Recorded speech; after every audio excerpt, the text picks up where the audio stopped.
አሁን የምንገኘው ገረሴ ዮሐንስ ነው። ገረሴ ዮሐንስ ደግሞ የሚገኘው ከአርባ ምንጭ ወደ ኮንሶ በምንሄደው መንገድ ማዞሪያ የሚባል ስፍራ አለ። ከተማ አለች፣ ትንሽ የገጠር ከተማ። እዛ ጋር ወደ ቀኝ ወደ ምዕራብ ማለት ነው አቅጣጫ እንመጣና ገረሴ የምትባል ከተማ አለች። እዛ ጋር ቅዱስ ዮሐንስ ማለትም መጥምቀ መለኮት ብዙ ገቢረ ተአምራት የሚሰራበት ቦታ ነው። የቦታው አግኝ እንግዲህ በፊትም እንደነገርናችሁ አባ ክንፈ ገብርኤል ይባላሉ። እዛ ቅዱስ ዮሐንስ እንግዲህ የሰራውን ገቢረ ተአምራት ነው ከዚህ በኋላ የምናቀርብላችሁ። አንድ ወንድም አለ አጠገቤ። እሱ እግዚአብሔር በዮሐንስ ላይ አድሮ የሰራለትን ተአምራት ይነግረኛል። ወንድሜ በመጀመሪያ ስምህን ከዛም ደግሞ ቅዱስ ዮሐንስ ያደረገልህን እንዴት እንደመጣህ እዚህ ቦታም እንድትነግረንና ለደጅ ጠናው ቤተሰቦች እንዲሁም ሚዲያውን ለሚከታተሉ ህዝበ ክርስቲያን እንድትነግርልኝ ነው። እሺ፣ እኔ ስሜ ዘነበ በልሁ ይባላል። የመጣሁት ጮክ ድምጽህን። ስሜ ዘነበ በልሁ ይባላል። የመጣሁት ከአዶላ ነው። ከዚህ ካለንበት ወደ 500 ኪሎ ሜትር ትርቃለችና ለረጅም ዓመት ለ25 ዓመት አካባቢ የመተት እስረኛ ነበርኩኝ። ማለት እኔ አላውቅም በዛን ሰዓት። በርግጥ እዚህ ከመጣው በኋላ ነው የተጋለጸልኝ። የመጣውበት መንገድ እዛ ስትኖር ምንም የሚሰማህ ነገር የለም? ለረጅም ዓመት የጭንቅላት ታማሚ መሆኔን አውቃለሁ። ለረጅም ዓመት የጭንቅላት ታማሚ ነኝ። ብዙ ጊዜ እጨነቃለሁ። ከቤተሰብ አልስማማም፣ ከሰው አልስማማም። ምንም የጽድቅ ስራ መንገዱን አላውቅም እና በዚህ ነገር በጣም እየተቸገርኩኝ መጨረሻ ላይ በሰውነቴ ውስጥ ራስ ምታት ያስቸግረኛል። ወደ ታይፎይድ ተቀየረ። ከታይፎይድ በኋላ ጉበት ያዘኝ። ከጉበት በኋላ ስኳር 170 ደረሰ። መጨረሻ ላይ ስመረመር ከዚህ በኋላ ነው ጉበት ተብሎ በሀበሻ መድኃኒት የወፍ መድኃኒት ተጠቀም ነበረ እና በዛ ተሰቃይቼ ኪንታሮትም ነበረብኝ። ኪንታሮት መድኃኒትም ወስጄ መጨረሻ ላይ ስሰቃይ ቆየሁኝ። የመጨረሻ ወደዚህ ልመጣ አቅራቢያ ሆስፒታል ሄጄ ስመረመር በሰውነቴ ውስጥ ምንም አይነት ደም አልነበረም። ምንም አይነት ደም የምራቅ ጠብታ ትጠጣለህ አሉኝ። እኔ ደግሞ መጠጥ አልጠጣም። ትጠጣለህ ተብዬ ስጠየቅ እኔ መጠጥ አልጠጣም። ከምን እንደመጣ አላውቅም። ነገር ግን የሙት መንፈስ ስለነበረ እንደምሞት አውቅ ነበር። መጀመሪያ ልቡና ይነግረኝ ነበረ። ልብ ላይ ትሞታለህ? አዎ፣ ልቤ ላይ የሞት ስሜት ይሰማኝ ነበረ። ከዛ መጨረሻ ላይ በልቤ ለእግዚአብሔር አንድ ነገር ብቻ ነገርኩት። አምላኬ ሆይ እንደምሞት አውቃለሁ። ሞትን አልፈራም፣ ግን እኔ በህይወቴ አንተን ሳላውቅ በመሞት ያዝናለሁ። ምክንያቱም የእሱን መንገድ አይቼ ስለማላቅ ማለት ነው። ይህንን በልቤ አንድ ተማጽኖ መማጸኔንና የድንግል ማርያምን ጽዋ በቤታችን እንደምንደግስ ነው ማቀው። ባለቤቴ ትቀምሳለች፣ እኔ ደግሳለሁኝ። በተደገሰ ቀን ግን እቤት አልቀመጥም፣ አልገኝም። በእለቷ ቀን ጽዋ በሚቀምሱ ሰዓት እኔ ቤት አልገኝም። ምን እንደሚያባረኝ አላቅም። ዝክሩ እየተዘከረ አንተ ቤት አትሆንም። ደግሼ ሰርቼ ዝክሩ እየተዘከረ ያለ እኔ ከቤት በምክንያት ወጥቼ እሄዳለሁ። ከዛ በስተመጨረሻ አንድ አጎታችን ልጅ ነበረ። በጣም እንደሚያመኝ ችግሬን በሙሉ ነገርኩት። ያ ልጅ እዚህ መጥቶ ሄዶ ይሄን ተአምር አይቶ ነው ሄደው። ሻኪሶ የጉዞ ማህበር አዘጋጅተው እንደኔ የተቸገሩ ሰዎችን እንትን እያሉ ወደዚህ ያመጡ ነበረ። ከዛ ያለብኝን ችግር ለሱ ነገርኩት። አረ እንደዚህ አይነት ቦታ አለ፣ እዛ ቦታ ይዤ ልሂድ አለኝ። ገረሴ ዮሐንስ። ከዛ እኔ ምንም አላቅማማው፣ እሺ ነው ያልኩት። እሺ ያልኩኝ፣ ተስማማው። በሳምንቱ ተጠራን ስላሴ ቤተክርስቲያን ና ብሎ ጠራኝ። እነሱ ወደ አዶላ ተልከው ከሻኪሶ ስላሴ ቤተክርስቲያን ተጠርተን ወደ አባ ተደዋወሉና ስግደት ተሰጠ። ስላሴ ቤተክርስቲያን ማለት ነው። ስግደት በሚሰጥ ሰዓት በተሰጠው ስግደት ሰገድኩኝ አብሬ። የዛን ሰዓት የሰገድኩ ጊዜ ነው መንፈሱ የተያዘልኝ። ከዚህ የነበረብኝ መንፈስ የዘንዶ መንፈስ ነበረ። ተጋለጠልህ? አዎ፣ የዛን ቀን ተያዘልኝ። ከዛ በሳምንቱ ነው በቃ የዛን እሁድ ሰግደን፣ እሁድ ከአንገት በላይ ነው የተሰጠን ስግደት። እሁድ ሰግደን፣ ሰንበት ስለሆነ ስግደት የለም። አዎ፣ ስግደት የለም።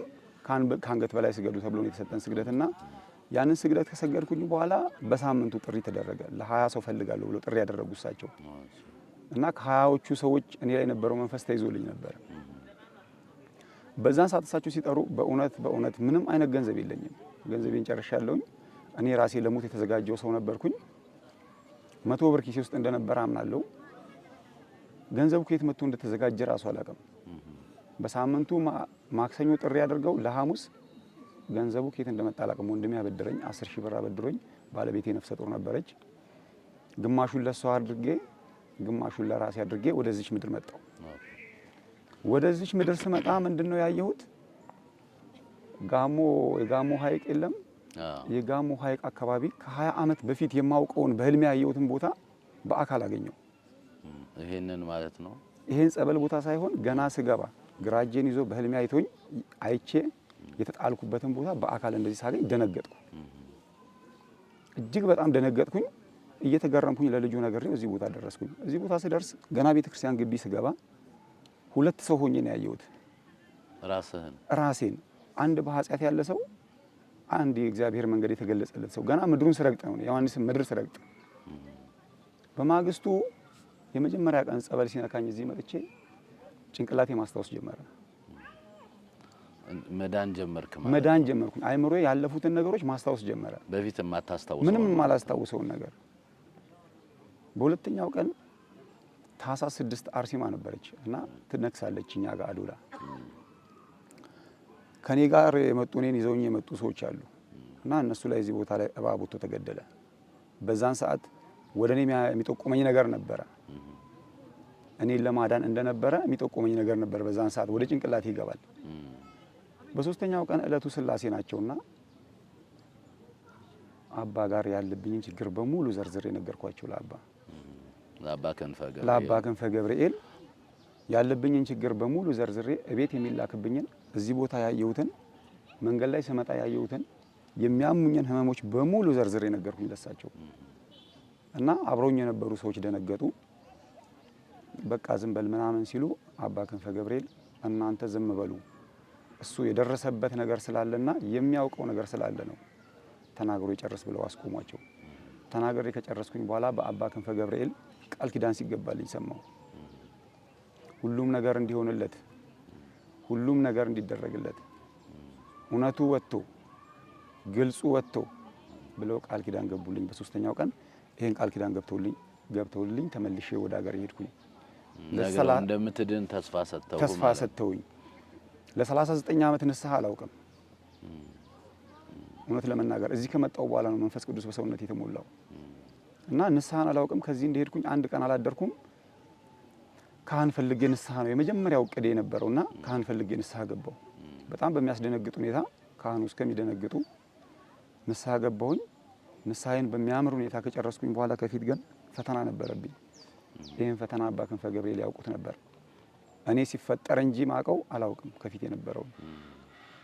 በወሩ ታኅሳስ 27 እቤቴ ወደኩኝ። እንደነገ ገና ነበረ በ28 2016 ዓመተ ምህረት እና እቤቴ ወደኩኝ። ቤተክርስቲያን እጄ ለማደር እየተነሳው ነበር። ገና በቃ ወደ ቤተክርስቲያን እየተመለስኩ ነው። እዚህ ይሄ ምድር ረግጬ ከተመለስኩ በኋላ ወደ ቤተክርስቲያን እየተመለስኩ ነው ገናና ለገና ላድር እየተዘጋጀውኝ እያለ ቤቴ ውስጥ ወደኩ። በጣም ተንከባለልኩ፣ ተንፈራፈርኩኝ እንደሚሞት ሰው ነው። ከዛ በኋላ አንስተውኝ በአዶላ ውዩ ከተማ መድኃኔዓለም ቤተክርስቲያን እዛ ወሰዱኝ። እዛ ገባሁ። እዛ ገብቼ አባቶች ካህናት ማህሌት በሚያደርጉ ሰዓት፣ ወረብ በሚወርቡ ሰዓት፣ በሚያዜሙ ሰዓት በሰውነቴ ውስጥ ዘንዶ እየተጋለጸ መጣ። ማለት በመላው ሰውነቴ ዘንዶ ነበረና እየተጋለጸ ሲመጣ የቅዱስ ጊዮርጊስን ስዕል ማየት ተሳነኝ። የአቡነ አረጋዊ ስዕልንና የቅዱስ ጊዮርጊስን ስዕል ማየት አልችልም ነበር። በማግስቱ በጣም እየተቸገርኩ የተሰቃየሁኝ አድሬ በማግስቱ የቅድስት አርሴማ ጸበል ነበር። እዛ ጸበሉን ንስሐ የሰጡኝ አባት አጥምቀውኝ ሲወጣ እኔ ራሴ ወደ ዘንዶ ተቀይሬ ያየሁ። ላንተ ነው የሚታየኝ? ለኔ ነው የሚታየኝ። ከመላው ከጠፍሬ ከእግሬ ጀምሮ እስከ ጭንቅላቴ የሰይጣንም ራሱ ዘንዶ ስለሚባል በዘንዶ አምሳል የሚታየው ሰይጣን ራሱ ነው። የቀደመው ዘንዶ ይለዋል መጽሐፍ ቅዱስ እና ለኔ ነው የሚታየኝ። እጅግ በጣም ስቃይ ነበረው። እጅግ በጣም ፈተና ነበረው። እግዚአብሔር ያው እንደምችለው ስላመነ ነው የሰጠኝ። ከዛ በኋላ ያንን ነገር ካየሁኝ በኋላ ለ3 ቀን እዛ ተጸበልኩኝና ከአቅሜ በላይ ሲሆን ተነስቼ ወደዚህ መጣሁ። ተነስቼ ወደዚህ ስመጣ ምንድነው ያየሁት? አርባ ምንጭ ላይ ያደርኩበት ቤት ነበርና ቤርግ ነበር። እዛ ያደር ነው የሚገንዘንኝን ነገር አላውቅም። ከሌሊቱ 6 ሰዓት ነፍስና ስጋን የሚለይ ሞት ሲመጣ ነው የማውቀው። ይታየኝ ነበር በልቤ። አንደበቴ አይናገርም። የሚገንዘኝ ማንም አጠገቤ ያሉት ልጆች አይነካኩኝም። ጥንቅቅ ብዬ በስነ ስርዓት ስገነዛየው በዛን ሰዓት ሰይፈ ስላሴ መጽሐፍ ቅዱስ ይዣለሁ በእጄ። የእናታችን የቅድስት አርሴማን የገድል መጽሐፍ ይዣለሁ። ውዳሴ ማርያም ይዣለሁ። ስትገነዝ የሚታይህ እግርህ ተዘርግቶ እጄ ታስሮ ነው? እጄ ታስሮ በስነ ስርዓት አይኔ ጨፍኖ ነው የሚታየኝ። በዛን ሰዓት ግን የሰይፈ ስላሴ መጽሐፍ ቅዱስ ደረቴ ላይ አድርጌ ለእግዚአብሔር አንድ ነገር በልቤ መንገሬን አምናለሁ። የምሞትበት ቀን ዛሬ ነውና ለአንተ አንድም ቀን ጸሎት አድርጌ አላውቅም። ይሄንን መጽሐፍ ቅዱስ ጸሎት ያድርገህ ተቀበለኝ ብዬ መገነዜን አውቃለሁ። ከዛ በኋላ ነው ከሌሊቱ 6 ሰዓት ከተገነዝኩበት በኋላ ተነስቼ ስቆም ያየሁት። ሲነጋ ወደዚህ ይዘውኝ መጡ። እዚህ ጸበል ቦታ ደረስኩኝ። በድጋሚ ተገነዝኩኝ እሳቸው ጋር። እዚህም ስደርስ እሳቸው ጋር ስደርስ ወድቄ ተገነዝኩኝ። እሳቸው ያው ሰይጣኑ የመግደል እንትን ያሳያል ማለት ነው። እሱ በህሊናው እየቀረጸ እንደሚገነዝ በእርግጥ እየተገነዘ ነው ያን እንደሚሞት ያው ለማስፈራራት ለማስጨነቅ ነው ሰይጣን ይሄን የሚያደርገው። እሺ እሳቸው ጋር ስደርስ ተገነዝኩኝ። 2 ልጆች ነበሩኝ አብረው ከግራና ከቀኝ። እሳቸው አባ ስግደት ሰጡ፣ አባ ገብርኤል ስግደት ሰጧቸው። ከተገነዝኩበት ስነሳ ያየሁት ምንድነው? በመንፈስ ቅዱስ የስላሴ ልጅነት ሲመለስልኝ ነው። ተነስቼ ስቆም ያየሁት ደግሞ አባ ክንፈ ገብርኤል። እኔ ይሄንን ስዕል አላውቅም ነበረ እውነት ለመናገር። ነፍስን መውሰድ የሚችለው አንድ እግዚአብሔር ብቻ ነው አሉኝ። እንደዚህ አድርገው እጃቸውን ከዚህ በኋላ ነው ውሰዱና በስላሴ ስም አስጠምቁት ብለው አዘዙ። እዚሁ ጸበል የቅዱስ ዮሐንስ ጸበል ወስደው በስላሴ ስም 7 ጊዜ አስጠመቁኝ። ከዛ ተጠምቄ ስመጣ በአባ ክንፈ ገብርኤል ፊት አይቼ አላቅም። በሰማያዊ ፍርድ በቀኝ ስቆም አየሁ። እጅግ በጣም ፈጣን ነው። እንደዚህ እኔ እንደምገልጸው አይደለም። ከማይክሮ ሰከንዶችም የሚፈጥን ነው። መንፈስ ቅዱስ ነው። በእሳቸው ፊት በቀኝ ስቆም አየሁኝ። ከዚህ በኋላ በህዝቡ መሀል አስቀመጡኝ። እሳቸው ይናገራሉ፣ ከሰውነቴ ውስጥ መንፈስ ይወጣል። እሳቸው ይናገራሉ፣ ከሰውነቴ ውስጥ መንፈስ ይወጣል። ከ7 ሰዓት እስከ 8 ሰዓት ባለው ጊዜ እዛ ጋር ጸበል እየጠጣሁኝ እያለ ተጠራሁኝ ወደ እሳቸው። እሳቸውም ያውቁት ሚስጥር አለን ያላቅም። ቁጣም ይላካል ከዚህ ቦታ። እኔ ከእሳቸው ያየሁት እኔ ለነሱ በዚህ ሰዓት 20 እባብ ልካለሁ ብለው በሚናገሩ ሰዓት ከሰውነቴ ውስጥ በጣም ብዙ መንፈስ ወጥቶ ይሄድ ነበረ። እሳቸው ሲናገሩ ከኔ ሰውነት ውስጥ ያለው ርኩስ መንፈስ ያው የእግዚአብሔር ቃል ስለሚናገሩ ያ የእግዚአብሔር ቃል እያቃጠለው ያ ርኩስ መንፈስ ካንተ ሰውነት ይወጣል። ከኔ ሰውነት ውስጥ ወጥቶ ይሄድ ነበር። ይሄን ከተናገሩ በኋላ ቤተክርስቲያን ወስዳቸው አስተኙታሉ። በድጋሚ ንስሐ እንድገባ መላእክቶች ይገርፉኝ ነበር። ቤተክርስቲያን ግቢ ያለው 2 ቀን ጥር 2 ማታና ጥር 3 ማታ 2 ጊዜ ተገነዝኩኝ። በድጋሚ ለ4 ጊዜ ነው የተገነዝኩት። 2 ስገነዝ ምንድነው በሰውነቴ ውስጥ መላእክቶች ነበሩ። በደረቴ ላይ ሲሄዱ፣ በአገጬ ላይ፣ በጭንቅላቴ ላይ፣ በመንጋጋዬ ላይ ሲሄዱ ይታየኛል። በስተመጨረሻ ግን ከሰውነቴ ሙሉ ዘንዶ ይዘው ሲሄዱ ነው ተነስቼ የምቆመው። 2ቱን ጊዜ ያው መንፈሱን ይዘውልኝ ሲሄዱ እኔ ተነስቼ ቆማለሁ። ከዛ በ3ኛው ቀን ምንድነው ያየሁት? እዚህ እንዴት ነው አሁን አዳዳንህ? አሁን እንዴት ነው? ሙሉ በሙሉ ድነሃል? እኔ አሁን ያለሁበት ሁኔታ እኔ በጣም መጀመሪያ ከነበረው ሁኔታ እጅግ በጣም ደህና ነኝ። አልፎ አልፎ የማይሆኑ ነገሮች ስትጠቀም እንደዚህ ጨጓራዬን የማመም እንትን አለብኝ።